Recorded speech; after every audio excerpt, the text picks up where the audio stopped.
Good evening, everyone. Welcome to the Wednesday edition of The Outer Realm with myself, Michelle Desrochers, and Amelia Pisano. We are broadcasting live here via the International Public Radio on United Public Radio Network, 107.7 FM and 105.3 FM in the beautiful city of New Orleans.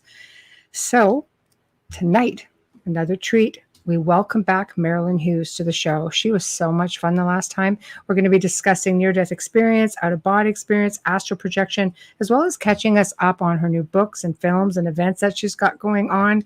So really excited about that. She's really an awesome individual. Honestly, you guys will love her if you haven't caught her on the last show. Anyway, in order to participate in the show, you need to pop on over to YouTube, to the UFO Paranormal Radio and International Public Radio pages. Subscribe, please, and watch for us also on Twitch and on Twitter, and I think all of the networks' Facebook pages. So there's going to be roughly 8 different video platforms you can catch us on. However, we'll see your comments, but we will not be able to comment on anything unless it's in YouTube on UFO Paranormal. You will have to tag Amelia if you want her to respond to you, but otherwise be patient, settle yourselves in, and just get ready for a really awesome segment. So Bubbles, how's it going? Hey, good. How are you? I'm going all right. Just getting organized. Let's see if the internet kicks me off again. Brand new modem. It's like, oh, this is really quick. Oh, we go. Yep, quick on, quick off. I know. It's quick, all right. It's like, what was that movie, Karate Kid? It's awesome. Yeah. Now you see her. Now you don't. Gone. I still say blame Joe. It's like having an out-of-body experience. Yeah, just a little bit. Oh my Right God. I off the feel screen. like I'm There we having one this week because things are finally starting to open up a little bit. So Hey, this is good. yeah. I know. Yeah. I like it. I like it. Me too. We'll see, though. I like it, but I don't, because being in a touristy place, unfortunately, everybody flocks here, which is great. I love to see people getting out and stuff. That's but right. You're in Niagara. unfortunately, that 10-minute ride to the around the corner is going to take me like half an hour, because tourists are so laid back and they don't never know where they're going, and you're just like, please. It's the same downtown Toronto, really. It is, but that's all the time in Toronto. Yeah, I'm not so opposed to, they were talking about limiting the city center access to public transit only. And at first I was like, are you insane? Have you ever gone to the theater down there on a regular night? But then I thought, wow, with the new transits they're putting in from one city to the next, and how you could just come right up right there. As much as I'm going to tell you, I loathe public transit. Anyone who knows me knows I can't stand it. Haven't been on a bus since I was 18. I'm really bad that way. I think it was even older than that for me. It grosses me Unless out. I was abroad, because I'll take public. Yeah. I do take public transit when I was in Scotland. Well, that's so different when you're traveling. It's a different story. Different. But when you're in your own city, it's like, it's different. Yeah, and every block is a bus stop in Toronto, so it takes forever, right? So it just, anyways, yeah, I'm not so opposed to it now. After this has been going on, I think it'll be good to keep the city center clear of that and have people be able to just walk, kind of like Times Square, Well, it'd be kind of nice, yeah. They're still driving there, but it's not as much. But it's just brutal. I laugh when I went to New York. Everybody's like, "Oh my God, have you ever seen roads like this?" Yeah. Pretty sure not that different. Not that different in Toronto. Sorry. Oh my God. Try Paris, people. Okay, they're maniacs in Paris too.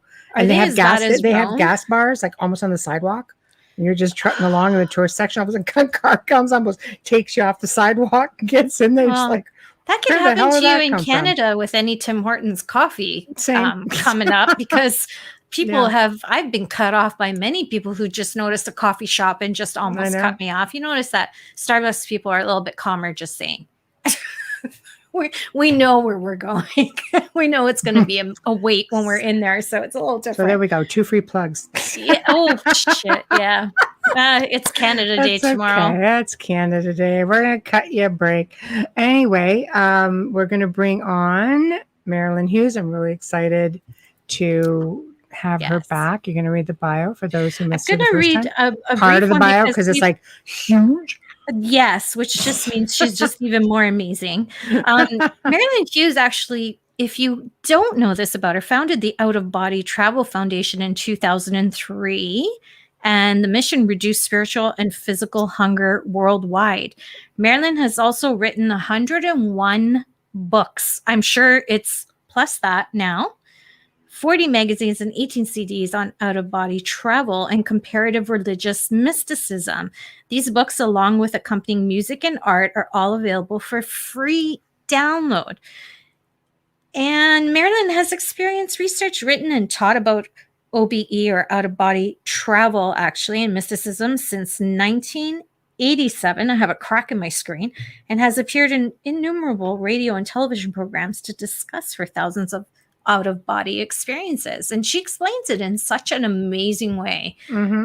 It's just so, it's different. And I'm looking forward to hearing more about the NDEs, the near-death experiences, having experienced a few too many myself. just a few too many, just a few. I know.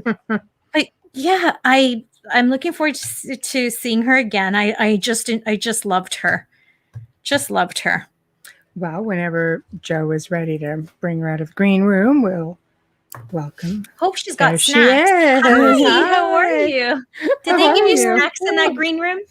There we go. It was Yeah. great back there. I Yeah, enjoyed it. we're nothing like Hollywood. We got so much I on know, that. right? That's funny how they call it a green room. Meanwhile, like, whatever. Yeah. It's a green screen. That's about it. Not even. Yeah. I think it's blue. I How are know. you? I'm doing great. How are you guys? Great Doing to see you good. again. You look amazing. Oh, thank you. So do you both. It's a little warm. We got this heat wave going on with, I know. You guys have been getting hit with humidity. some real heat up there. Yeah, it's starting to Unbelievable. feel a little bit like New Orleans up here. I know. The humidity I know. is killer, though. Yeah. It's so thick. It reminds me of Florida. You know, Like rain already, for crap's sakes. We're dying. Oh, it's been raining Break for the days. humidity. I know. Yeah, and You it's know. humid in the house, regardless of Ah. how high your air is. You're just like, what the hell? Yeah. It's Yeah. thick. I don't like it. I don't like it. I love Not Florida, our but thing. around Not our thing. Orlando, We're Canadians, okay? yeah, we don't We're like supposed to like humidity. Canada It's supposed geese to and be igloos. cold. You're supposed to be able to be cold sometimes. Yeah, I'm not in okay. Southern I'm Ontario. not gonna gripe too much because the snow will come and everybody will be belly aching. I'll be like, oh, was that See, I guy? don't So I'm not believe. I gonna do actually that. like So winter. now I'm all right. I I'm like all right. having 4 seasons. I like having 4 seasons. It just feels right. Yeah. We'll have to agree to I missed disagree the on 4 that. seasons because I was in Colorado for 25 years, and you now don't I'm have in 4 seasons in Colorado, Maryland. You have 2. You have summer and winter. I That's have true. friends in Colorado. That's true. But now You're I'm either in Arizona. So now we have Oh. 1 season. Yes. All the Yeah. time. Wow. Isn't it Yeah. lovely though? Do you really like connect with everything there, with the energy, and is it really Oh. like that? I've never been. It's very nice here. It's very hot right now. Mhm. But yes, it's very nice. There's a lot of spiritual people in Phoenix, Arizona, and it is a very unique environment, with the desert and everything. Right. So yeah, there is. It is. During the summer, it's a little rough because we do get really hot here. So But you don't have the humidity, right? So if you can dress for it. well, Yeah, but that Well, 110 yeah, degrees really? feels like you can fry an egg I on your wouldn't have face. thought. Yeah. Well, It's you like actually- Vegas, You right? actually can fry eggs on yourself. And, you put oven mitts in your car, and you My Yeah, God. I mean, right? last week I think we had 122 one day. Oh, Oh, that's it a is bit- like yeah. Vegas. It's a lot like That is a Vegas. bit harsh. Yeah. Yeah. Well, desert, yeah. Yeah. Mm. Yeah, so Boo. humidity does change it a little, but heat is heat. So when it's really hot, it's just really hot. The sun is really intense in the desert. Yeah. So Oh, yes, it is. Oh, yes, it is. I've been to Vegas in like June, so I understand. I've been to Egypt, and let me tell you, Oh, that's I thought it hot. was really cool suntanning up on the pyramids, and then I was just sort of like, you know what? It's pretty maybe freaking not. hot Yeah, up I mean, here. it's probably It's like- similar to Vegas and probably similar to Egypt. I've never been to either, but we're pretty Yeah. close to Vegas and Nevada, so it's probably Yeah. similar. I would imagine your temperatures are very, very much the same. But I've heard it's just different times of the day. humidity is the worst, and I just found, and I mean, I've never been to Vegas, so I don't know, but I know like in Egypt, I know why they all nap. Everybody naps in Greece and Egypt and the islands. Italy It's like too. they shut down from like 2 to 5, and you're like, why? My God, Italy, they shut down from noon to 7, just saying. Or Yeah, noon see, to it's 5. just crazy. Yeah.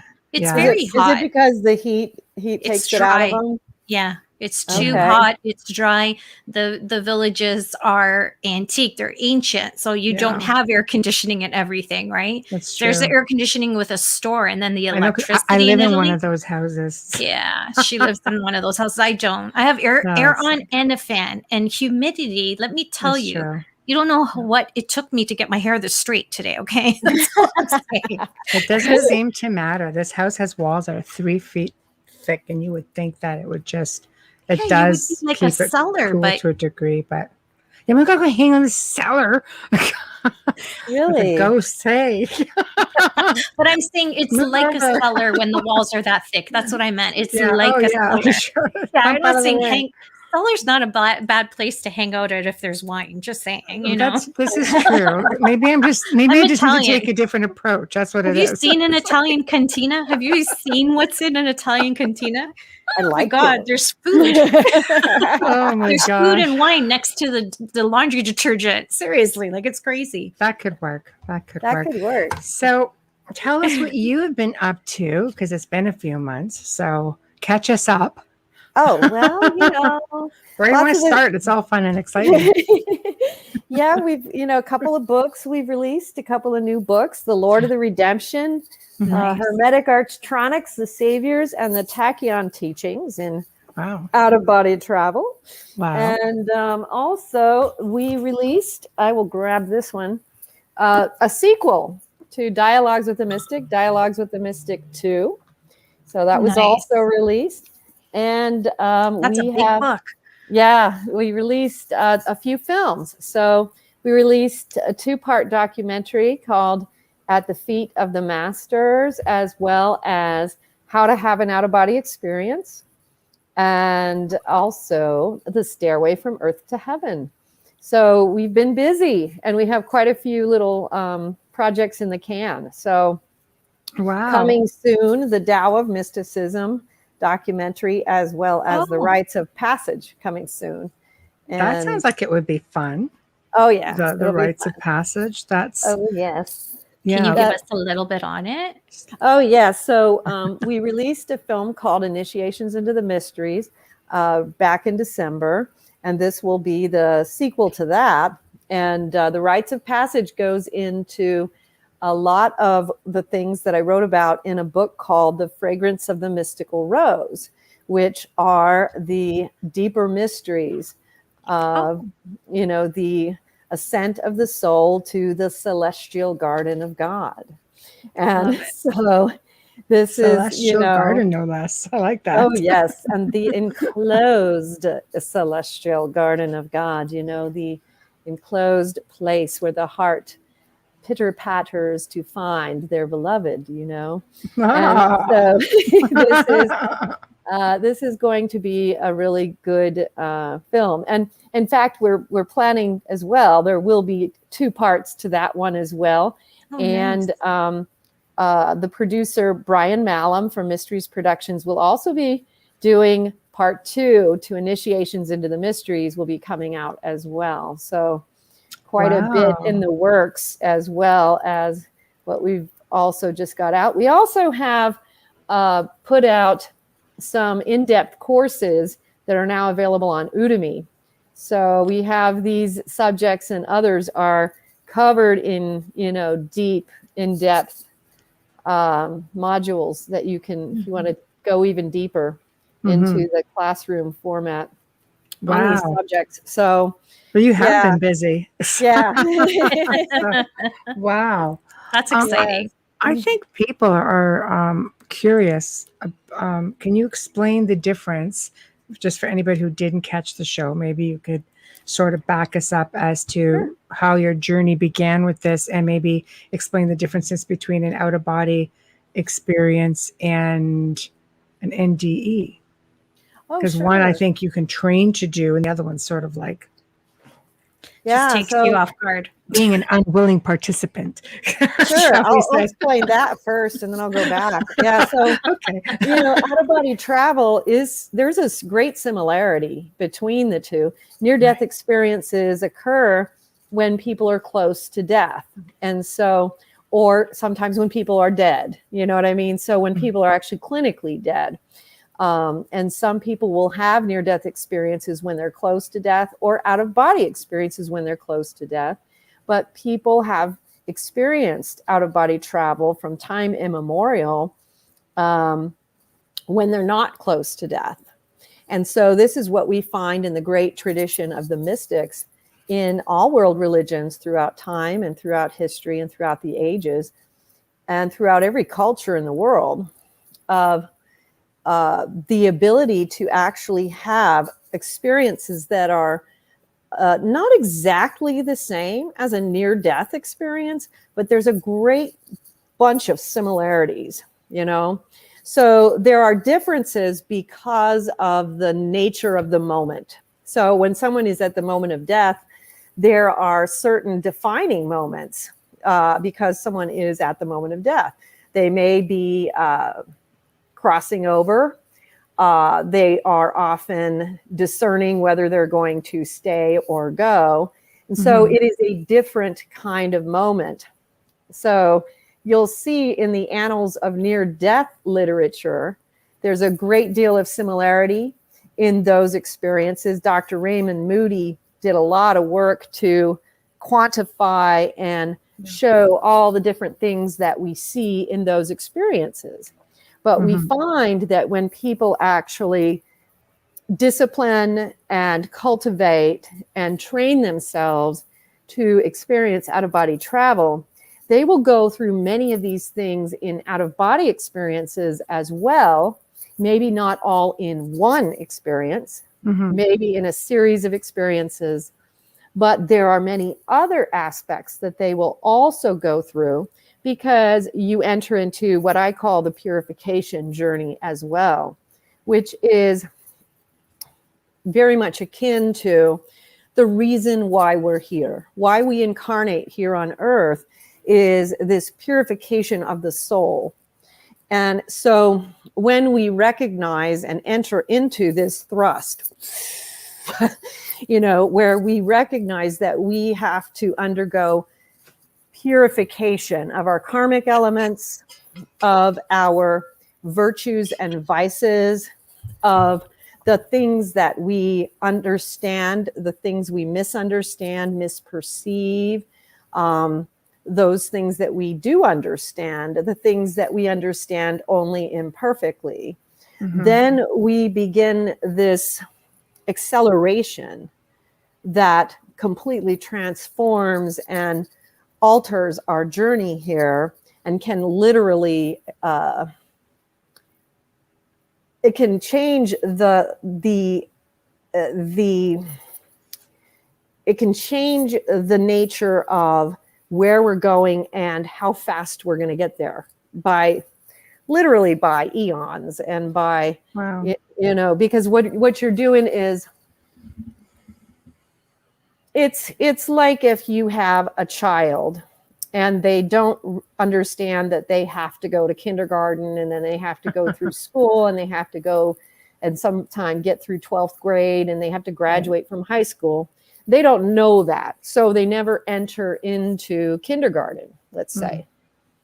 But if at some point they realize that, oh, this is what I need to do in order to begin the journey, the physical, earthly, educational journey. And all of a sudden, you have this scattered little child, and all of a sudden, You see? I like her sound effects. I'm not the only one. I like Just that. saying. I thought we were going to do charades there for a minute when the hands Yeah, were but going. I'm like, so I do that all the time. So I'm getting you good here. It's okay. Love it. So the same thing happens spiritually is Right. that, many of us, we kind of like wander around kind of aimlessly spiritually until we have this moment where we recognize, oh, we are here for this purification journey. And it's like all of a sudden you engage like you're on a jet, and you engage the jet and you're engaging it into overdrive, and all of a sudden you're like, oh, and all of a sudden, so all That of a would sudden almost seem really shocking. it is. And it's very shocking, but it's also, it completely changes the trajectory of your path. And that's the thing that I think people probably don't realize how dramatic it can become, because it very much changes that trajectory. So I'll just use another analogy. I'll try to, which is, so let's say if you're going through life and let's say you're riding a bike. Right. Okay. But let's say, and when riding the bike, you're just kind of doing the mass retain. You're just kind of following the grounded rules of existence, and you're just not that aware of what's going on spiritually. But then all of a sudden, awakening happens. That might be comparable when that change occurs, when you hit that, going into the purification journey. So all of a sudden, now you're flying an F-16. So you're not riding your little tricycle, No, they're really booking it now. Yeah. So you passed Air Force One. Yeah. Yeah. Nice. This is it good. completely changes and alters what's possible for your soul. Right. You see, and this is what it's hard to get it across to people, how catastrophically mind and life altering engaging into the true spiritual path can become for them. Right. So, I mean, if somebody wants to think about having an out-of-body experience, I mean, some people will go get ayahuasca, some people, DMT. Oh, seriously, DMT I have no is a big comment on thing. that. Like, what are you going to do with people? This is like a movement now, though, like psychedelics and DMT. And somebody asked me once, you want to try DMT? I'm like, what's that? It's so greeny. What is that? Oh, well, this is this and this and this. You should try it. I'm like, no, how does it make you feel? Yeah, I'm all for like, like trying to connect with, but properly. Yeah. So they're like, well, you feel like you have no control at first. Oh, so I'm stoned is what you're saying. No, I think I'm all right. Yeah, I think I could do without that. Yeah. Right. So it's like, no, I don't like that feeling of not being in control. So without shortcuts, if someone is thinking of having an OBE, what can they expect and how should they do it? Well, I'm really happy that now we were able to release the documentary film on how to have an out-of-body experience, because it's really easy, because people would just go to the website at outofbodytravel.org and flip over to our YouTube channel and watch the film, because it's going to lay it out for you, for one. I can't wait. Yeah, it's right there. I'm leaving now. No, like literally, or just like literally, I'm going to open another tab.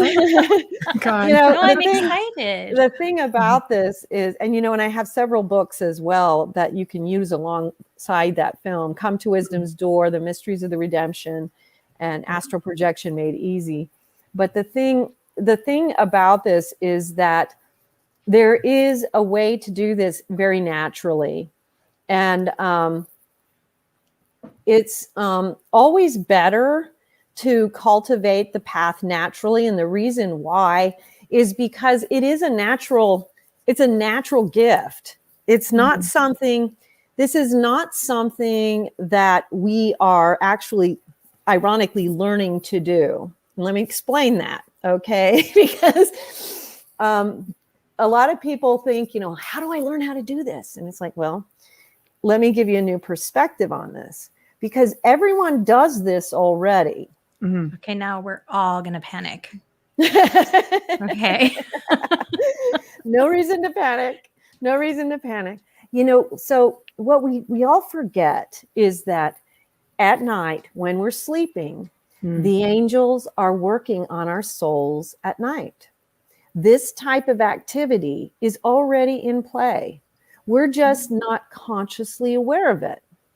So what we are learning to do is to become conscious of it. So it's a different process than people think. We're not learning to do something new. We're learning to become conscious of something that's already in play. And so one of the things, ironically, the next book that I will be working on outlining to adapt for film is called The Primordial Seed. And this book talks about the circular movement of the prayers of the angels from heaven to earth, and how if we want to experience out-of-body travel, we have to learn to enter into that continual prayer of the hours that the angels do naturally. And I won't go into a whole bunch of detail because that'll get us off course here for right now. But that's okay. Right. But the reason why this is important is because that's what we're doing. There is a cycle that occurs day and night within the human body, mind, and spirit. And the angels and the celestial hierarchies are already working on our souls at night.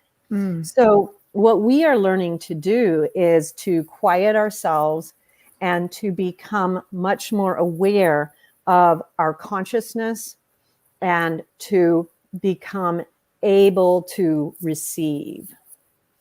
And there's a lot of steps to this that is outlined in the film and outlined in those books. But what we're doing is recognizing that we're stepping into the movement that already exists for us, but we're stepping into it consciously so that we can participate in it more consciously. But go ahead. I'm sorry. I interrupted you. No, that's okay. I was going to say, if somebody's really fearful, because some people are really, you don't know what to expect, essentially. There's a lot out there where, misinformation, where it's like, oh no, you can get your astral cord cut. Don't be careful, lower lying entities. And so once you are able to establish that, okay, I can leave, I know how to leave, what can people expect? Is there precautions that they should take? Is there, know. Yeah. She does. That's why she's got 110 books. Yeah. Yeah, there are a lot of precautions. And, a lot of it is prayer. And, ironically, one thing I'd like to preface this with is that a lot of people don't realize that I didn't start out Catholic, and the reason why that's important is because this is something people don't realize is, I had the experiences that led me to become Catholic. I began, 30 something years ago, wondering, well, what is the right path to follow? What I found in my mystical experiences and in my out-of-body travels was that when I was taken into spiritual warfare, working with ghosts and lost souls, what I discovered very quickly was there were very simple formulas. And they were things like the Our Father, the Hail Mary, the Apostles' Creed, things I didn't know what they were because I wasn't Catholic. You know what I mean? But these were prayers that were very, very powerful against dark forces, against anything demonic or dark. And, these are the prayers that I would just naturally have fed to me by the Holy Spirit to assist these souls in the out-of-body travel states. And then I would continue to learn and be trained. And so first of all, you start with prayer. You have sacramentals around. So, crucifixes, things like this, holy water, holy salt, holy oils. Excellent. You can see they're all behind I me. can Exorcism see. box. Yeah. Loving it. Loving it. Have a sword. And you know, one of Michelle's the got the things, holy swords. With the Yes. sword. oh, Yes. Yeah. oh, I love it. I love it. Yeah. Okay. And you know, the thing that I think is important for people to know about this is, you know, because everyone always just assumes, oh, this is coming from your own programming. It's like, no. I was not raised a Catholic. I was raised Mormon, actually. Oh So I my actually had, gosh. Are you serious? That's a big difference. Wow. Yeah. That's quite the Grand jump. Canyon leaps. Yeah. uh-huh. Yeah, I actually had kind of an anti-Catholic bias. And so when I was experiencing these things, I kind of was like, what? You know, this is kind of like not what I was expecting. And then, you know, one thing else that just I'll add to that is that then I started meeting other people. And I started meeting people, ironically, who were close to death, people who were nearing death, who were struggling with the same questions. Like they weren't sure, like maybe they had been Lutheran their whole life. And I'll tell you a story about someone I knew who had been Lutheran his whole life. His father was a Lutheran pastor. And he actually spent most of his life making fun of me because I was kind of a Catholic, kind of mystic. Not, you know, I wouldn't call myself a Catholic mystic because I'm a little bit too out there. I want to be fair here, you know, because, but he would make fun of me a little bit in a very lighthearted, you know, not in a bad way. Right. And then when he was closing in on death, he came up to me one day and was very serious. And he said, Marilynn, I have to talk to you. And I was like, okay, what? And he said, I had a near-death experience. And he was really, really, really moved by this experience. And he had been taken towards the tunnel with the light. And he said, I saw all of these traditional Catholic things. He said there were the Catholic sacramentals, the prayers, all these things. They were the traditional Catholic things. And it was the traditional Catholic priests, the traditional Catholic, all these things. And he said, I'm just completely blown away by it. And I have to become Catholic. He became Catholic and he was buried in a Catholic funeral. And he was completely converted by that experience before his death. And I've heard this from others who have had experiences where and of course, other people who have had out-of-body travels, mystical experiences where they were not necessarily Catholic, but they go in and they're doing spiritual warfare. And what's happening? They're reciting the Apostles' Creed or the Hail Mary. You know, they might be Buddhist and they're doing spiritual warfare with these things, the Lord's Prayer. And so what I'm trying to say is, for those who might say, oh, this is just your own programming, I'm telling you that this is happening. No, it wasn't my programming. And there are a lot of people who it wasn't their programming either. So yes, that might be the case for some where maybe they were Catholic before this happened, but there are a lot of people where that wasn't the case. And so in my case, I became Catholic as a result of the experiences that I had that led me in that direction.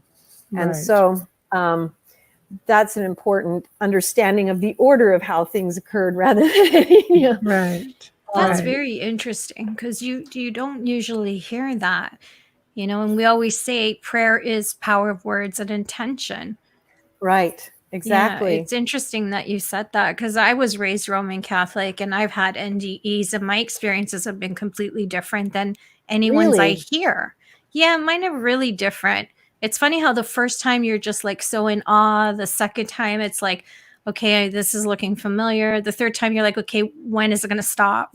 Pick a door, you know. But Can I phone a friend? Right? Can I call Michelle? Can I call Michelle? She'll reel me back in because I'm squirreling even on the other side. But no, it's just interesting. I really want to read your book because of that. I want to read about other people's experiences. When you've experienced it, you're so curious to know what other people, you know, have gone through. And like anybody, is that real? I mean, yeah, I talk to dead people, I do different things, but that was completely bizarre to me. Like, it's just so surreal and so beautiful. I'm not saying it wasn't. It was very beautiful, but I didn't see any of that. I did have a connection with my mom who passed away in the last one because she actually sent me back. Good for her. So, she knew you had stuff to do. That's what moms do. Yeah, send you back. Listening. Still not listening. No, exactly. But yeah, if it ever happens again, Michelle, I'm calling. I'm just saying. But I'm gonna phone a friend. The funny thing is, every time it's happened, I've been in a hospital. That's the funny part. I've been surrounded by doctors and nurses every time it's happened. Yeah. So I really want to learn about was that common to hear that they had these experiences in a Catholic way or in a prayer way? Did they experience a lot of dark forces on that side? Because I didn't. So, well, you know, it's interesting because I was always very interested in that because for the same reasons, you know. So I've studied a lot of different people's experiences, and from what I understood, I did some research on like people who had near-death experiences of heaven and hell. And there was a particular cardiologist, I think his name was Dr. Maurice Rawlings, who did research into this because he was a cardiologist and he, you know, resuscitated a lot of people. And what he had said was that in his experience, that he had about 50-50, that about half had negative experiences and the other half had positive experiences. Right. And then when you read about the people who, excuse me, had the negative experiences, what seems to be a clear message throughout those is that the moment people call out for help or pray, that Christ or another assistance of some kind, an angelic assistance, arrives almost instantaneously. And I know that in my own experiences in the out-of-body travel state, in terms of when I'm working with souls, what I have definitely seen as well is that the moment a soul sends out a call for help, it's instant. That help is sent. And so I find that very fascinating. That is fascinating. I think it shows a side of God and his mercy that is really fascinating and beautiful, you know, and also reminiscent. Especially if you're not following, you know, I mean, what would an atheist do? Well, yeah. And, you know, it's interesting too, because the near-death experiences of atheists are very varied and very wide, you know. So I think that goes to show us as well that only God knows the heart of a soul, you know, because I've heard beautiful experiences from people who are atheists. I've also, you know, I've helped a lot of souls who cross over with their afterlife experiences, and I've seen entirely different journeys. And so I believe that what that tells us is that, you know, God understands what the underlying elements are, and he understands the heart of every soul. And so I don't think anything like that is cut and dry. I think it's a much bigger question. And so, you know what I mean? Yeah, you need to like get through all your films, I think, and your books to get a full understanding of it. But that is something that can be taught, which is pretty cool. So why don't we jump over to your books? Let's talk about the Lord of Redemption. Now, this is the fifth one in the series, fourth one? Third one in the Redemption series, yes. And okay. This series is fun. So this one is the third. And so the first two is the Limb of the Redemption, and the second one is the Christ of the Redemption. And the Limb of the Redemption focused a lot on the afterlife journeys. The Christ of the Redemption went through a lot of spiritual warfare and going beyond into what I call the pure lands. And then the Lord of the Redemption goes into what I call the tachyon teachings. And the Lord of the Redemption is very special to me. It's one of the things that's different about this particular set of books from my other sets of books is, you know, I've written a lot of books, and this set of books is kind of going into a different kind of energy for sure. And what the Lord of the Redemption does is we're now kind of going into a different sphere of experience, which is very cool, you know. Speaking of, you know, the one of the films that we released was the 2-part documentary on At the Feet of the Masters, which is about talking about the great masters of all time, you know, who've left behind in their words in the writings of the ancient sacred texts, and how that relates to the Lord of the Redemption is that, you know, when these great masters have left behind those words, you know, all of our films and all of my books also lead to this point, because one of the great things in my work that I feel like all the prophets, saints, mystics, and sages have kind of led me to focus on in a lot of my work is this point, which is the gold, as I call it, which is the ancient sacred texts. And the ancient sacred texts were left behind by all those great souls who came here and figured it out before us, who came here and completed what it is we are all here to complete.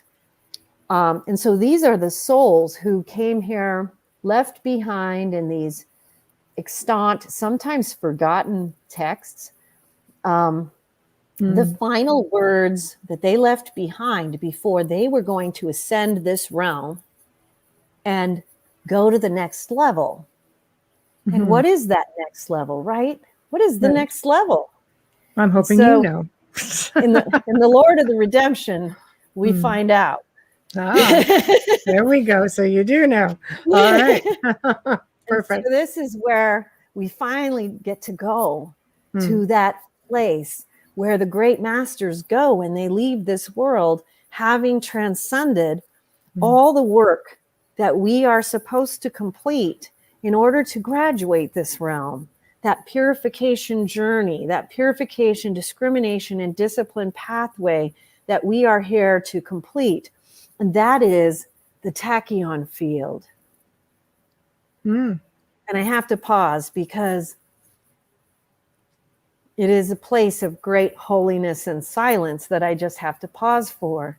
And this is the tachyon field, which is, the tachyons are particles that vibrate beyond the speed of light.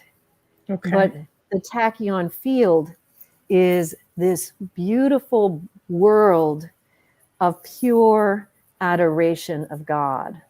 And when you enter into it, it is a place of infinite vibration, wherein these masters, these mystics, these prophets, these saints have left those final words of gold. And they are gold. Why? Because those golden words contain within them that secret, those secrets that we need in order to follow them in their footsteps to where they lead. And where they go is this great, beautiful, peaceful place, this space where only adoration remains. And when you are there,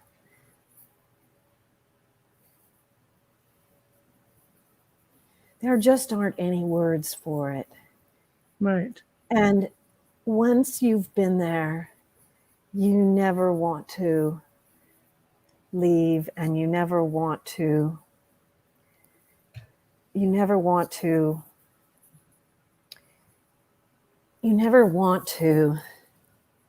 return to a simple physical existence and forget what is possible for us.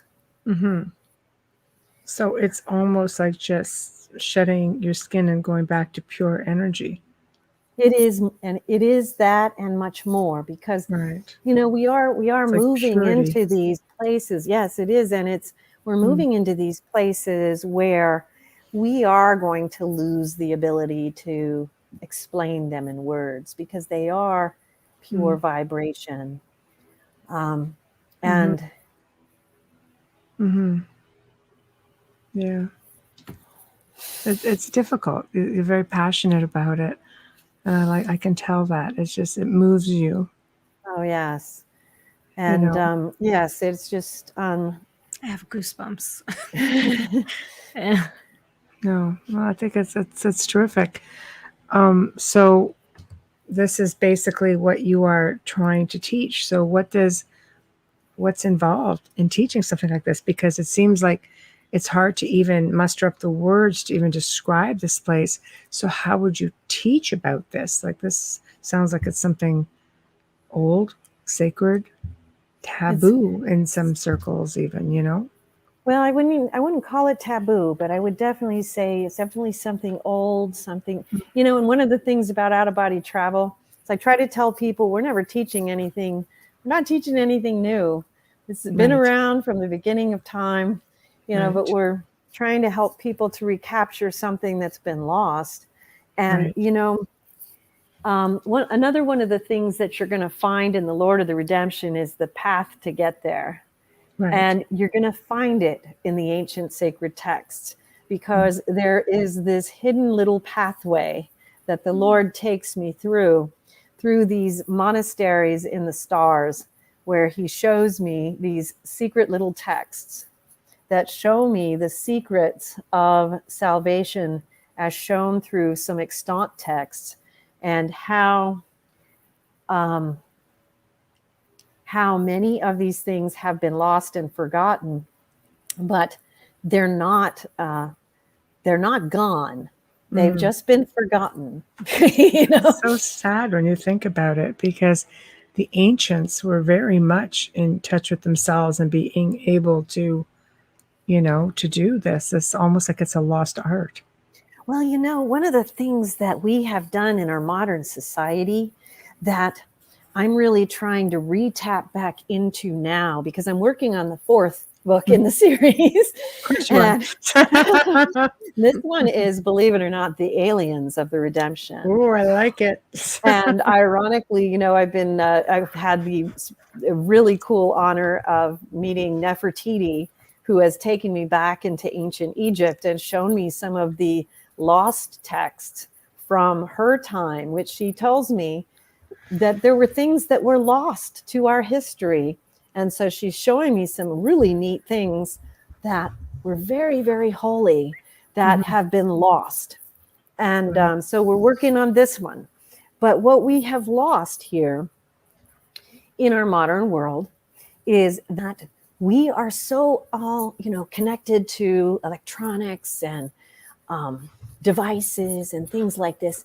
We forget, let's just take a moment to, I'm going to transplant you all to just another moment in time. Let's just go back to, let's just go back to I'm just going to take you to the 1200s for a moment.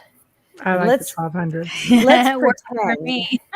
Yeah, let's pretend we are hanging out with Saint Hildegard along the Rhine in the monastery, where Saint Hildegard would, in the silence of the night, listen to the sounds of the angels and literally bring in that heavenly liturgy that she composed. Because she didn't compose it, she heard it. Why did she hear it? She heard it because everything was quiet. She was able, in a sense, to bring the tachyon fields into her sphere. Mm-hmm. And she had the most stunning visions of the salvation of humankind and the mysteries of the redemption itself. You know, the visions that she had contained so much mystery. Mm-hmm. And for just a moment, the three, you and I, and all three of us, let's just imagine we're just nuns in her convent, you know, because there were maybe 20 or 30 nuns in her convent, and they were alone. And they were just them for maybe 20, 30, 40, 50 miles. Mm-hmm. Imagine the silence of the night. Imagine the silence and the birds that you would hear at night. Mm-hmm. And imagine the sound of the nuns singing those liturgies with the circular song of the angels from earth to heaven. Mm-hmm. Do you see how it might have been easier for them to do this? Definitely easier for them than it would be for people of modern time with all the technology Right. and the cell phone towers and the Oh, satellites and yes. interference of frequencies and vibrations. And so you see how all we actually have to do is literally almost even just visualize ourselves back to this place. We don't have to actually recreate, you know, the Middle Ages. Mm-hmm. Even in our inner city apartment or wherever we might be, we can place ourselves in our medieval cell. And we can place ourselves in these places. We can place ourselves with the early desert fathers in a cave. Mm-hmm. We can place ourselves with the prophet Jeremiah in the middle of the desert, where we experience that aloneness with God, that silence, Mm-hmm. where we create our own private field. Mm. You see? Mm-hmm. And you know what I'm kind of giving you is a little bit of different ideas that you can add to the things that I already have available in the film on how to have an out-of-body experience. But these are things that you can add to this. So essentially, you just have to visualize where you want to be. Well, that's And part of it, yes. And then right. there's many other steps, and these other steps will be laid out for you in the films, which I think, but what I'm trying to get people to take a look at is how can you bring the world of heaven closer to you? Bring it back into your reality, because we actually push heaven away from us, you see, Mm-hmm. with our noise. And so how do we bring it back? Mm-hmm. It's Amelia, difficult. I you had a do. question from chat? I do. Actually, I have a statement and a question from the same person, MJ, who's a guest. And thank you for sharing with us. Right. MJ wrote, as a product of the Catholic residential school system, I got ambivalent about anything Catholic, anything religious at a very young age. I will say, however, that St. Michael's Prayer is my comfort. I feel for you right now. Honestly, it's terrible. Mm-hmm. MJ asks, is there a link from sleep paralysis to flying dreams to OBEs? Are they different versions of the same thing? Yes. And St. Michael's Prayer is also very powerful in the out-of-body travel state. And yes, ironically, I was discussing this with someone else recently, that sleep paralysis is really a part of the out-of-body travel disconnection process. And I think it's, for some reason, I think people have wanted to identify it as a medical separate condition. It's really just a state of consciousness. Mm-hmm. And when you go into sleep paralysis, a lot of times you're either already in the vibrational state or really close to it. When you get into the vibrational state, you often will be in a state of sleep paralysis, and that's when you're ready to start with separating from your physical form. Mm. So the sleep paralysis is part of the separating from the physical body, actually. Mm-hmm. So there's a whole series of stages that will go through, that I go through every one of them and explain that the sleep paralysis is right there in the vibrational state section. That's normal part of right when you're about to either roll out, will yourself out, or do it another way. Mm-hmm. You know? And so that's actually right there. And yes, lucid dreaming is usually something that occurs like usually a little bit before you're going to start having more conscious out-of-body experiences. It's something that comes before. All of these things are all part and parcel of that awakening process that's leading towards that fully conscious out-of-body experience. So yes, they are. And, you know, also, you're not alone in that. There's a lot of people who had bad experiences with the Catholic Church and with other churches and other religions. You know, I've heard about it in a lot of different experiences, and that's not unusual at all. And you can find a way to separate the experiences that you've had that were negative from the actual truths that are essential for your journey. You know, one of the things that I try to get people to understand is that people, you know, just like everything else, people run churches. And, you know, our Lord Jesus is not, you know, is not responsible for the mistakes of the fallible human beings that. So essentially it's you know, believe in the deity, or just not so much the fan club of the corporation, sort of like the that. establishment. Well, there is value to the church and its hierarchies, and its existence is valuable and it has purpose. It's imperfect. You know what I mean? It's imperfect, just like every human being is imperfect. I wrote a book called Near-Death and Out-of-Body Experiences of the Prophets, Saints, Mystics, and Sages in World Religions. And part of the purpose of that book was to take people away from the religions and take them to the birth points of those religions, which was the revelations that brought them into being, which were out-of-body experiences for the most part, to help people to understand that these religions were born of out-of-body experiences, revelations, moments, these big blasts of energy that came to Earth. What happens is that those moments then are always taken by other people, and people try to codify them into structure. And the Holy Spirit can't be structured. It's just not completely possible.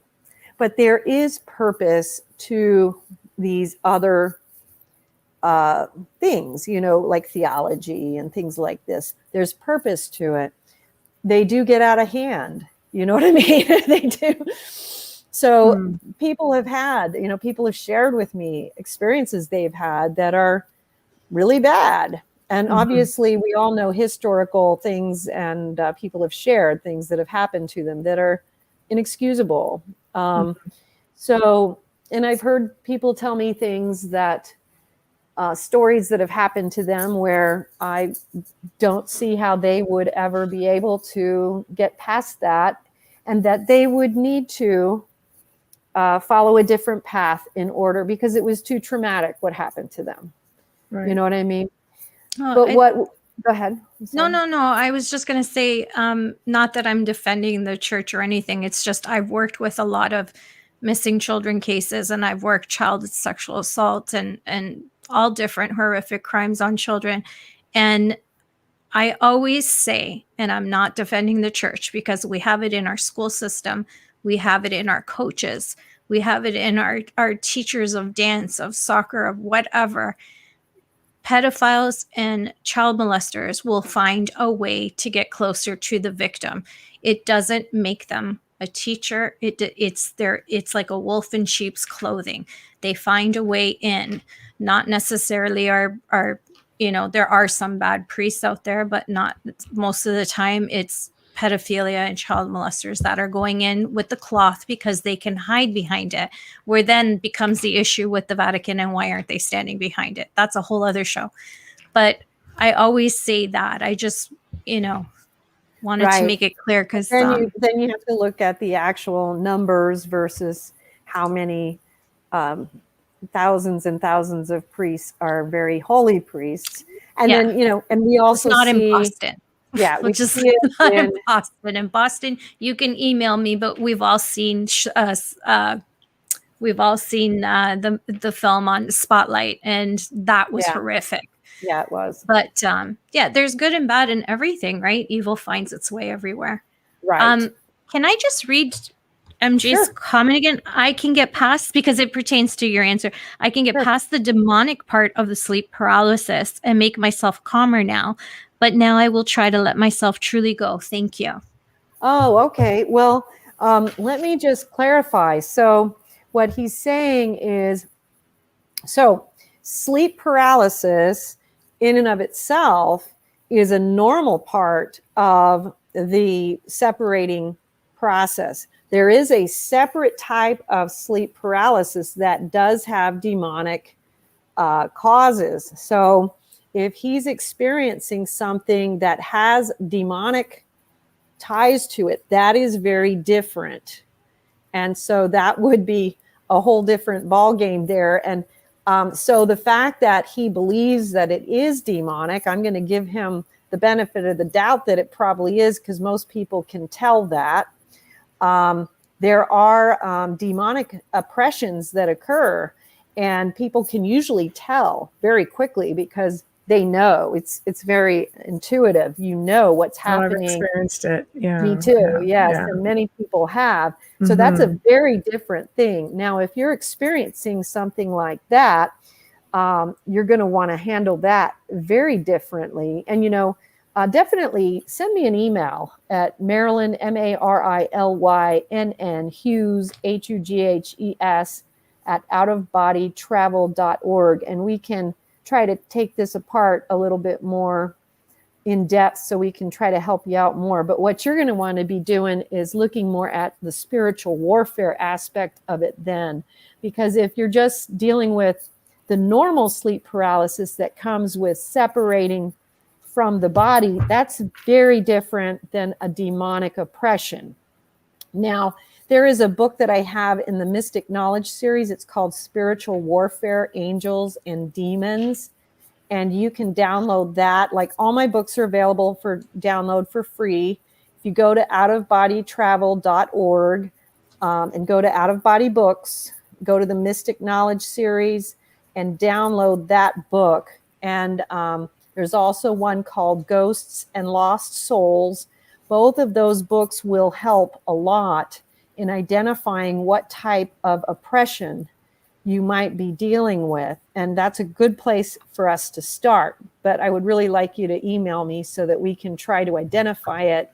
And I would not encourage you in that particular instance to just follow through with it. I would go a completely different route.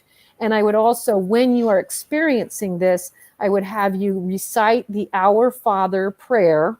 And I would also have you do the first stanza repeatedly, which is, Our Father, who art in heaven, hallowed be thy name. Thy kingdom come, thy will be done on earth as it is in heaven. That part, you do that repeatedly.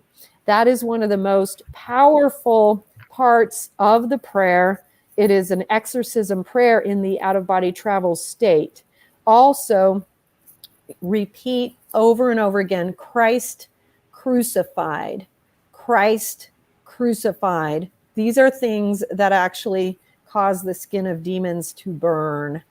Those are things I would start immediately, but I would not be pushing forward if you're feeling that there is demonic oppression at all. I would absolutely be wanting to do a lot more discernment first to find out what's going on.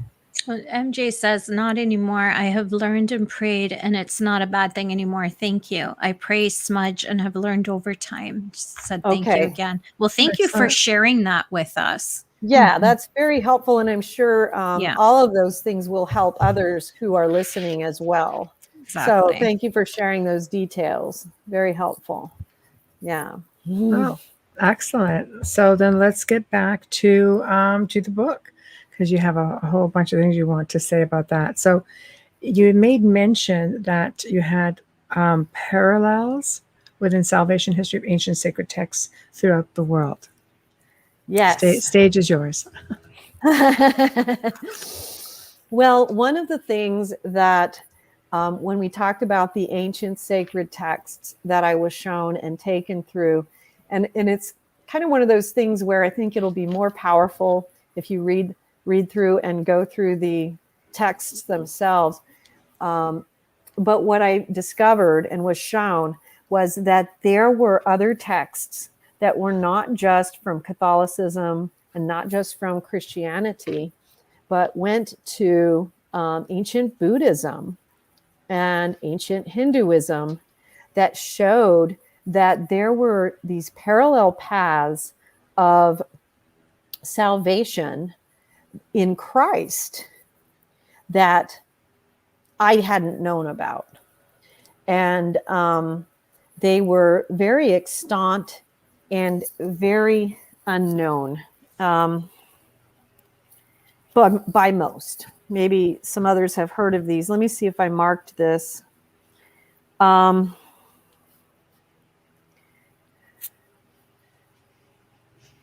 So, ironically, what we find is in some of these ancient Buddhist texts, I don't know if you guys had heard of any of these things, but ironically, the Buddha had actually prophesied the coming of Christ. Yes. And these records are kept in one of these ancient Buddhist monasteries. And then there are also these other texts that go back to the Amida Buddha, wherein there is this salvation path that is laid out thousands of years before Christ that is identical to what Christ laid out when he came. And you have to read the texts to fully appreciate what it tells us, because what we find, and this is interesting when you compare it to what we find later when we enter into the tachyon fields, which again, remember, is pure adoration of God, is that these texts from ancient Hinduism and ancient Buddhism, which, you know, we have to remember how God was always trying to reach his people in whatever ways that he could. They're showing us that we can achieve this purification of our fetters and our flaws and our human weaknesses through the recitation of the holy name alone, through the simple love of God, the adoration of God. And what I found fascinating about this is that the simplicity of this path and the simplicity of it, and it's more than this, but I'm simplifying it because I have to. Thank you. It's like, all right. But for those of you who are like me and really want to know the meat of it, read the book, because you can download it for free. And is that you literally are finding that the refinement of our soul is something that is not so hard won. It is something that the Lord has provided to us, and it was provided to us in a variety, a myriad of ways during the time of Christ, since the time of Christ, and before the time of Christ. And he has shown us that there is a simple way for us to connect, to engage into this purification process of the soul. And that is adoration of God. That there is, it sounds too simple to be true, doesn't it? I think it depends, on the perspective. But you see, what people are missing when they think it's too simple to be true, they're missing one thing. So I want you to go back to my F-16, okay? And you can take this F-16 and think of your car, okay? So, if you have your car and it's in park, it sits there, right? But if you put your car in drive, what does it do? Goes forward, right? So when a soul enters into adoration, it's kind of like, let's go with the Starship Enterprise, okay? I'm like all about examples today. Warp speed, it's working though. When Jean-Luc Picard would say, engage, what was he doing? So when he said engage, they did go into warp speed usually, right? But what he's doing is he's putting the Starship Enterprise into drive, and it would start going forward. When we enter into adoration, we are engaging the gear. We are putting in the afterburners on the F-16. And what happens when you engage the afterburners on the F-16?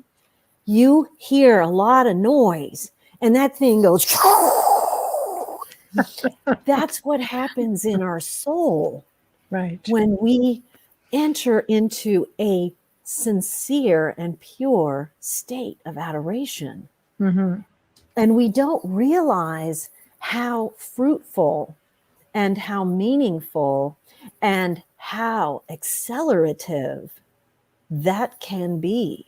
Because what these texts, and I include these excerpts from these texts in here so you can see what I found and what I was shown in these monasteries in the stars.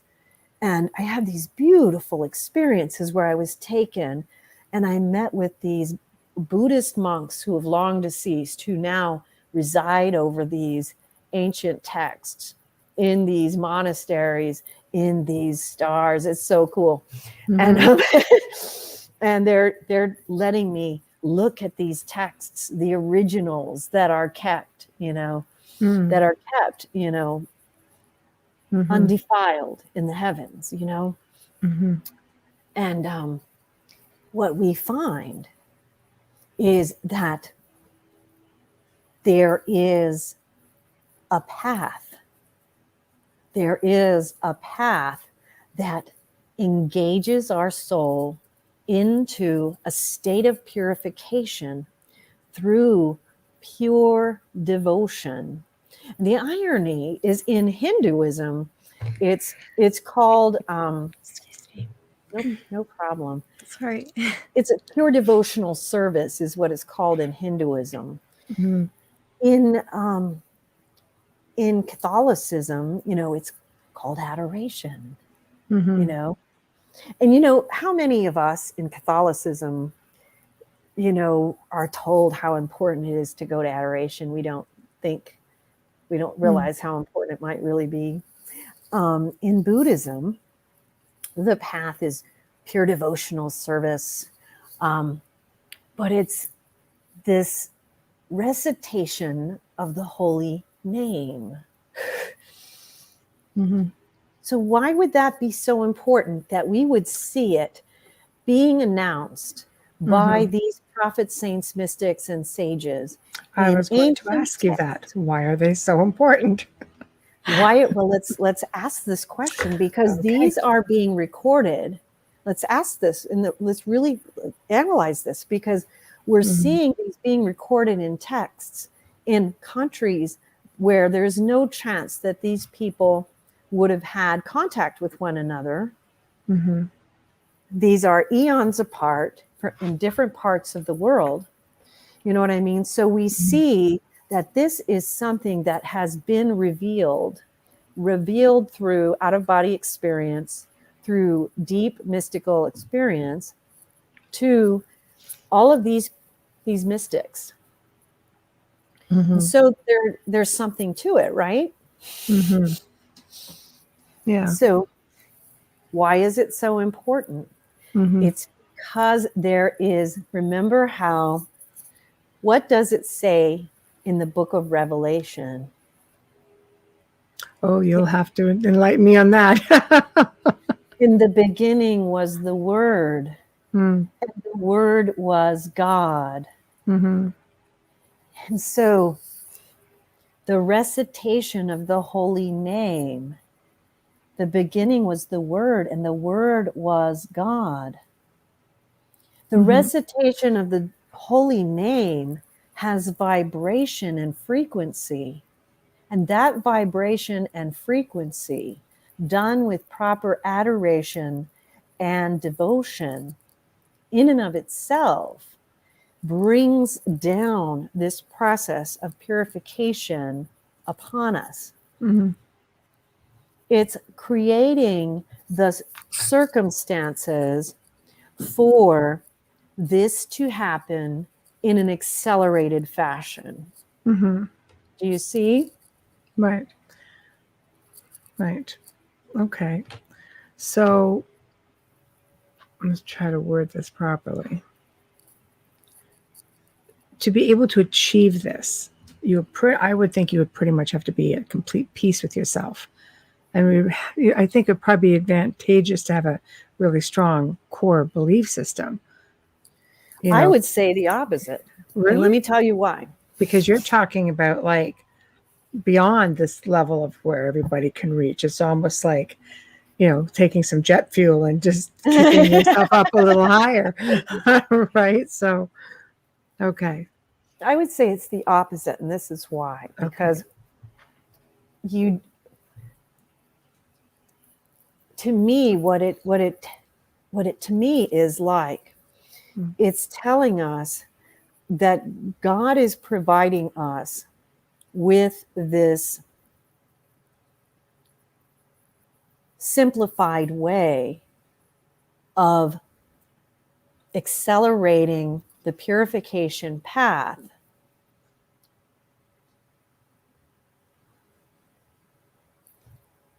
despite how not at peace we might be with ourselves. Right. Okay. Because we are able to engage that path. We are able to engage that adoration, that devotion, regardless of our interior state. We are able to do that regardless of where we might be in that path. Right. It's a profound gift, because it's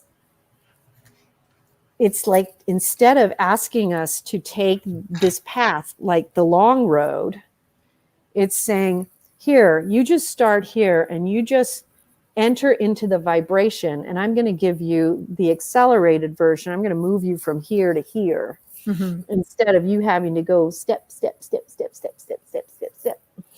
I'm going to just take you, I'm going to move you vibrationally through some of this. And maybe I'm not making myself as clear as I'd like. I understand. Does it make sense? Yeah, absolutely. Absolutely. Yes, because what we're trying to do, it's grace. Does that make sense? Yeah. It's grace. And so, like when you enter into confession and you're coming out of confession and you're receiving grace for that, and you know that you're going to, utilize that grace to help you to overcome whatever fetters, whatever vices, whatever things you're struggling with. And what this is telling us is that adoration itself is an accelerant. Okay. Okay. Okay. I'm learning. This is what we learn as much as the listeners I'm do. taking notes. Right. I'm like going to be off the show and on that documentary right after. Well, and I highly recommend that, because everything I'm telling you is a plus, a bonus to the documentary. The documentary is going to start you with all the other details that you want to take everything I'm telling you here and add it to it. Okay. It's great because there's a lot of validation in there for me too, which is important for, I think, a lot of people when they go through experiences like that. Spiritual experiences can be so confusing. Yeah, and they scary. can be. Yeah, they can be. They can be. And they can be confusing, and sometimes they're hard to discern. Sometimes they're hard to interpret, depending on what you're having. You know what I mean? And so, absolutely. Absolutely. Mm-hmm. And Michael, yeah, you're right. Adoration is the most humble gift to give to God. Thank you for catch. Hasn't come up on my screen yet. Yeah, that's okay, because my computer screen is like, well, so, no, but it came up as you were saying it. Mine, for some reason, is like a minute behind Michelle, which is, well, maybe it's because you're closer to New Orleans than I am. I don't know, maybe. Well, Michael, that's an excellent statement, because that is, he hit it on the head, Right. Because it is when we engage in humility itself, that is when we touch the heart of God. That's when God is then able to touch us. And so when he says what he said, which is adoration is a humble act to God, that is exactly right. Right. That is when we are able to engage into the humility that actually opens that door. Because humility is the key for all of us. Humility before God. And there is such a majesty in our Creator. And in the tachyon fields, there is this majestic awe. There is just this majestic awe. And the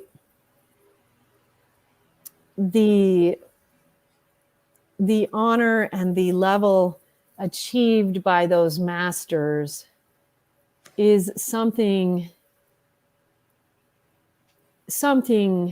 so splendid to see, something so honorable to see, something so beautiful to witness. Just watching, just being so honored and humbled to watch and observe, and being allowed to watch them in their adoration of the great majesty of God is a teaching moment for us. And it was for me in a way. It humbles us in a way that is not, you can't put it in words. Because when you think of the tachyon fields, you can compare it a little bit to when you think of the children at Fatima or at Garabandal, and how they were just entranced, in awe, staring at our Blessed Mother. And this is similar, but even that is not quite the comparison of what you would see with the masters in awe of their God. Mm-hmm. And it's so vibrational because everything there is frequency. So this world is not physical in the way that we are here, that this awe is different and beyond what we can experience here. Mm-hmm. But it is. So, what do you make of? I mean, there are many mediums that claim to be able to connect with the ascended masters like on a regular basis. Do you think that it's easy for them to do this, or do they actually have to make their way over to the tachyon field to be able to have any real experience with them? What do you say to people who say, "Oh, I talk to them all the time"? Well, I'm smiling for a reason. I'm just I'm curious. I'm curious because, you know, I have met people that claim to be able to do this, and I don't know if we're talking two different sets of masters here, or if this is a real thing. Because I'm not one of those people that can do that, so I have to ask while we're on the topic. well, the experiences that I have had, you know, when I meet a great master, or when I've met with Saint Michael, these are very holy and awe-inspiring moments, and they're not things that you just conjure up or that you're just allowed to do because you want to. These are things that are granted to you. So in my experience, it doesn't work that way. So I can't really speak for other people. I can only speak that my experience is such that when you're talking about that of the profoundly holy, it doesn't work that way.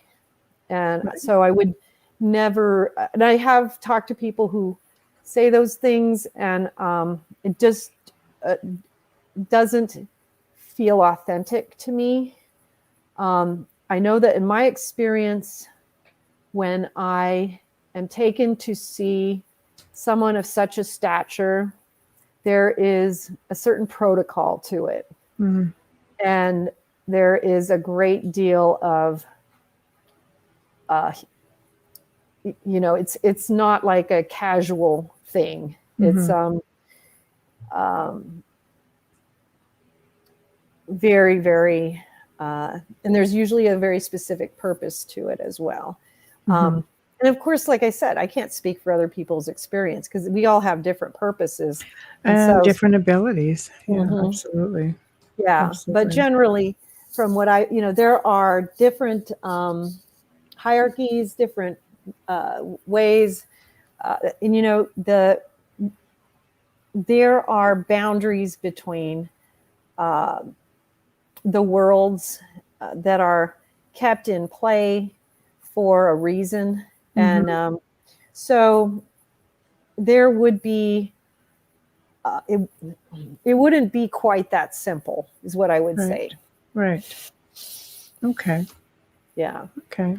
No, I thought I'd ask because it's a thing apparently. So I you know. Well, and if you're brought up Catholic, you're also brought up to feel and believe that they don't have free will, and if you need them, you can call on them, especially Michael.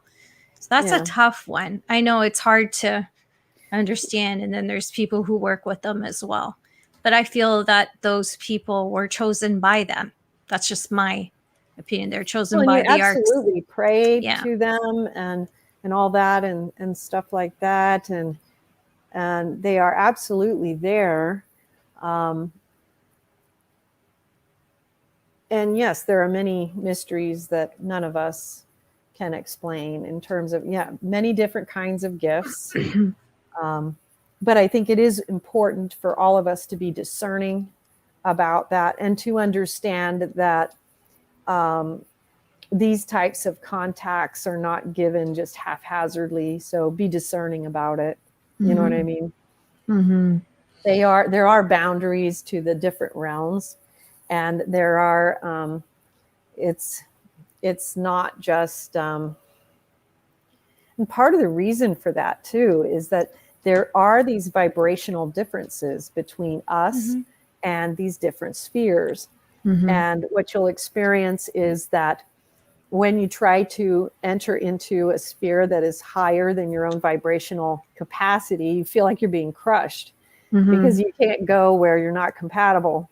And so part of the reason it's not so simple is because you have to be trained and you have to undergo the vibrational raisings, the vibrational trainings and stuff so that you can go higher. But then you also go through a lot of rites of passage, initiations into the mysteries and things, because you have to be found,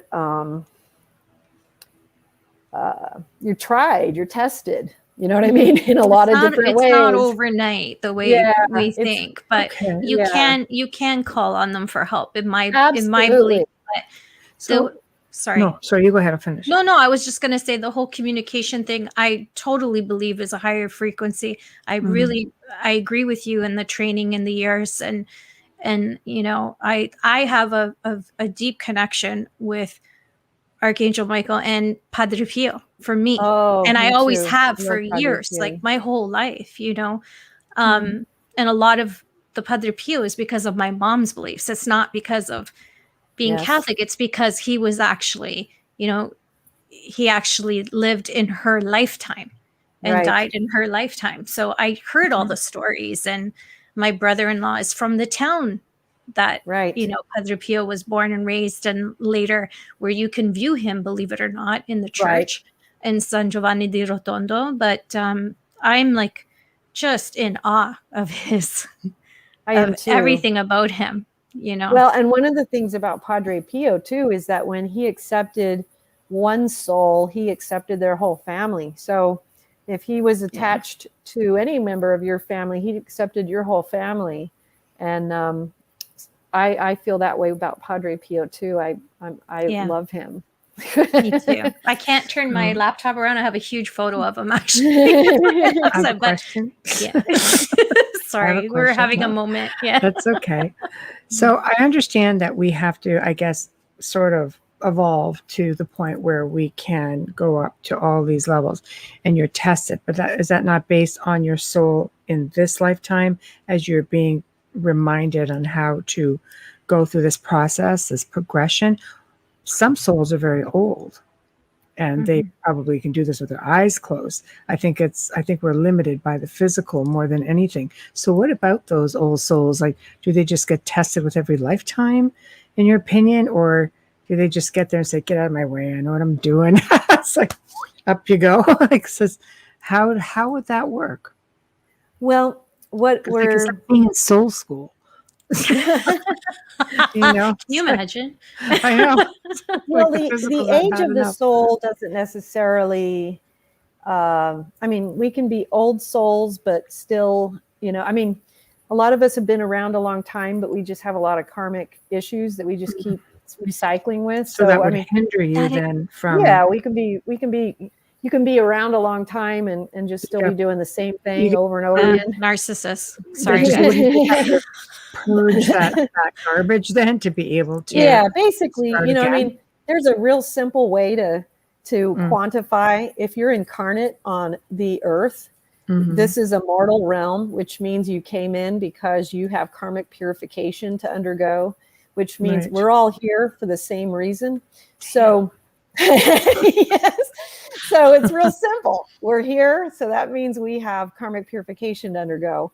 And so we have soul purification to undergo in order to pass through this realm. And many of us, regardless of how many times we've been here, we're here because we haven't completed the tasks at hand.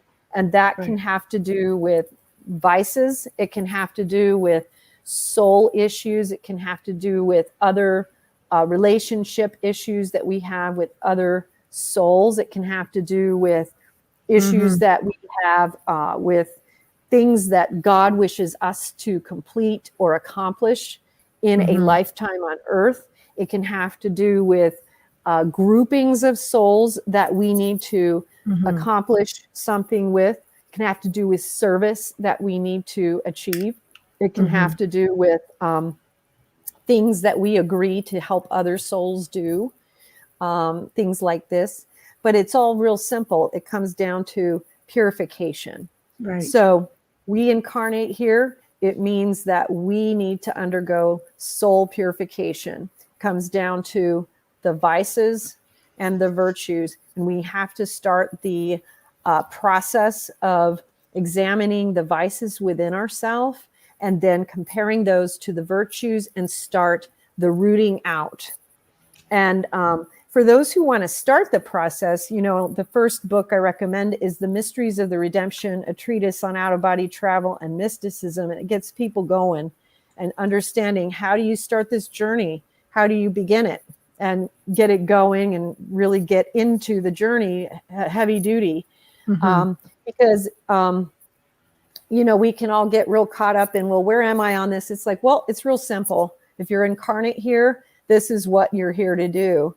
And then it's just a matter of figuring out the details of, okay, well, what is my particular thing that I need to purify? What are the things that I need to overcome?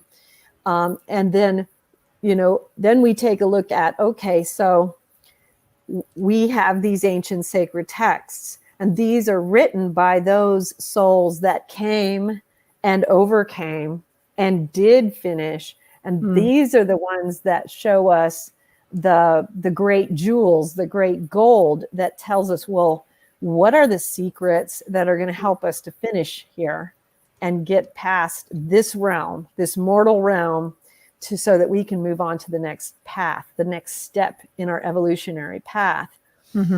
So we can simplify it that way, you know. You just answered MJ's question. That's good. I was going to say, I'm pretty sure we got that now. Yeah, now this I understand, but why again? Why still? Right when you were explaining it, I'm like, I'm not ignoring you, MJ. She's going to get to it right now. That was perfect timing. What was his question? Why again? Why still? For the being, you know, reincarnated, constantly coming back, and you just explained it all.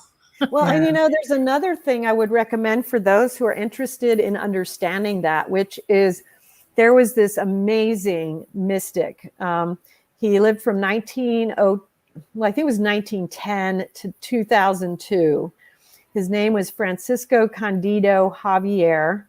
And he wrote a series of, well, he wrote a bunch of books, like 400 books, but he wrote a series of books that were 12 of them that are in English now. He was a Brazilian mystic. And the first one is called Nosso Lar. And they put it into a film called Astral City. This is something you can watch. I think you can rent it or watch it on YouTube. It might be free on YouTube. I don't know for sure. But if not, you can rent it. And this is a beautiful explanation of our afterlife journey. But the 12 books, and it's, I think it's the Andre Luis series or something like this, but there's 12 volumes in it, and it explains beautifully by Francisco Candido Javier, which is Xavier. And Nosso Lar is Nosso and then LAR, separate word.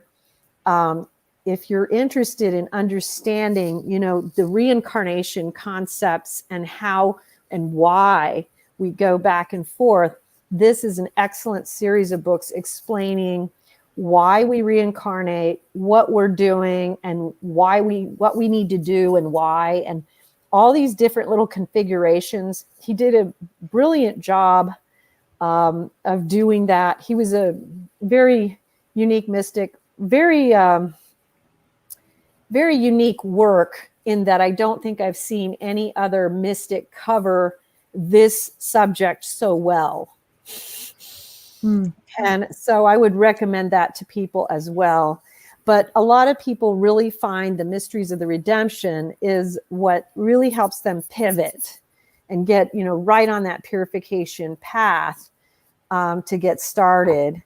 And so I would recommend that too. But a lot of you are going to really find the film, How to Have an Out-of-Body Experience, really helpful. And you just go to autobodytravel.org and go to our YouTube channel and you'll find it there. And it's, I think it's really going to help a lot of you get started. Absolutely. And there's a bunch of other films there too now that you can go from there to the grand phases of the soul, which will lay out the purification, discrimination, and discipline journey. And then the stairway from earth to heaven, which talks about these ancient sacred texts and the prophets, saints, mystics, and sages, and then at the feet of the masters and initiations into the mysteries. And then, we'll have the new ones coming too. And that'll get you all going. The Tao of Mysticism will be coming out in the next month or so. And that is going to be on how to become a deeper mystic. So that'll be our follow-up to how to have an out-of-body experience. Okay. So we have time for one more question. Thank you. Yeah.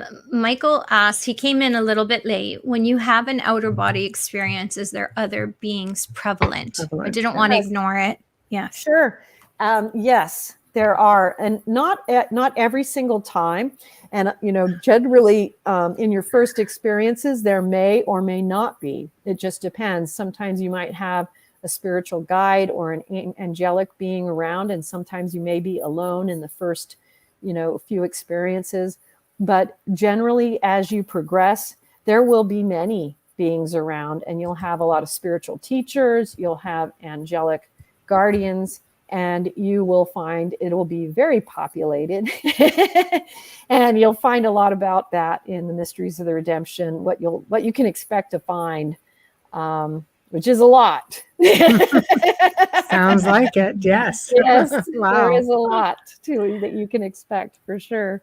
So we're getting near the end of the show. So this is the time where, I'm sure we could have put in a whole other hour, but tell everybody about your courses quickly, how to find you, the books, just promote. Sure. Yeah. Outofbodytravel.org is the gateway to all of it. So head on over there. You can find Out of Body Books is where you can download all the free books. You can find all of our films. Go to the footer of the page, click on YouTube. You can go to our YouTube channel. Please subscribe, become a member.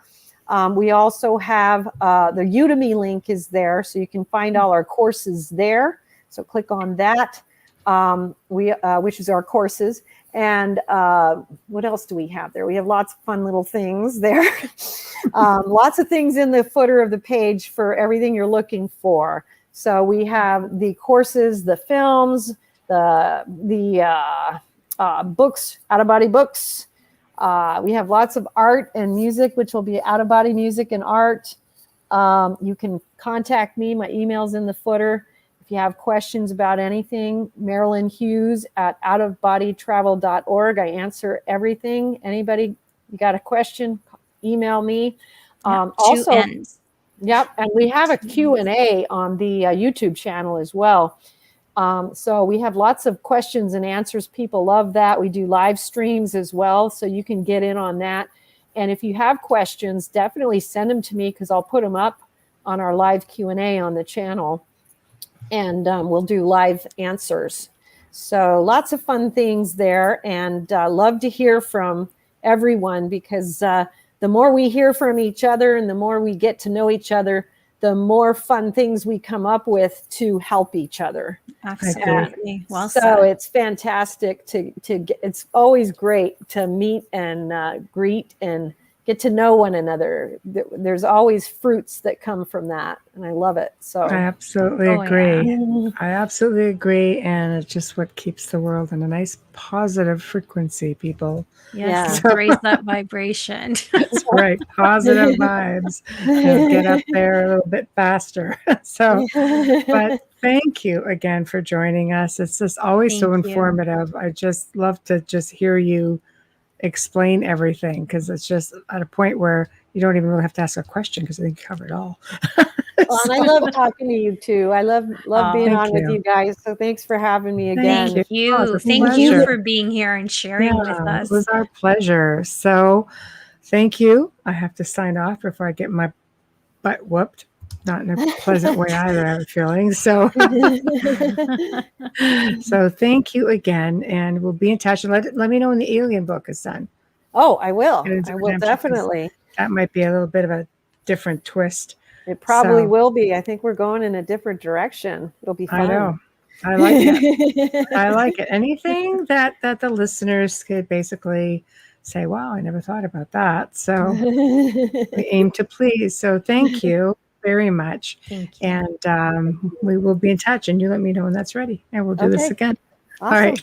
Good Thank night. you. Good night. Thank you very much. Thank you, Marilyn. Take care. You too.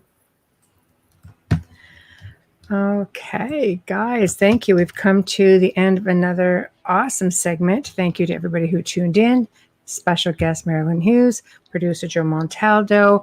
And please remember to stop by the International Public Radio and UFO Paranormal Radio YouTube channels. Subscribe. Head on over to Facebook, Instagram. Find us on the Outer Realm. Show us a little bit of love.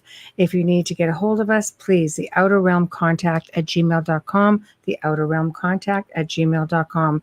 Join us tomorrow evening as we welcome Cheryl and Linda Costa to the show for the very first time. We will be discussing UAP, UFO disclosures and their analysis of sightings, et cetera, because there's a lot of et ceteras.